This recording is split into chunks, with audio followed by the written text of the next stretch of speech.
నాయకుడు కూడా వస్తారా? మీకు దమ్ము ధైర్యం ఉంటే ఎదుర్కొంటే రావాలా? గెలుచుకుందాం అనుకుంటే గెలిచేసుకుందాం.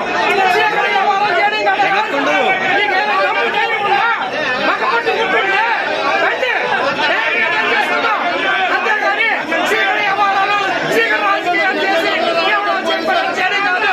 మీకేమైనా దమ్ము ధైర్యం మగ పుట్టుకుంటే కనుక ఎదుర్కొంటే వచ్చి దాడి చేయండి. మా వర్మ గారు మీరు ఏంటో తేలిపోతుంది.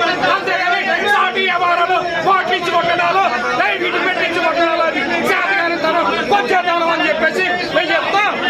అవసరం లేదు కాబట్టి మీరు ఇప్పుడు ఎవరో పలికే పోతున్నారు. మీకు ఏమైనా ధైర్యం ఉందా అంటే గెలిచేసుకుందాం. ఇప్పుడు మేము ఆగాలి. మా నాయకుడు చెప్పాడు కాబట్టి మేము ఆగాం. ఆగడానికి ఆయన సంస్కారం అడ్డొచ్చుకొని మేము ఆగాం. లేదంటే ఈ రోజు ఇంట్లోంచి బయటికి లాక్కేసి ఏమైనా చేయగలం. ఇప్పటికి కూడా మా కేసు పెట్టలేక నాకు ఇష్టం లేదని మా సార్ చెప్తారు. ఎందుకు చెప్తారు? మీ మీద అభిమానం ఉంది కాబట్టి. ఆ విశ్వాసం మీకు లేదు.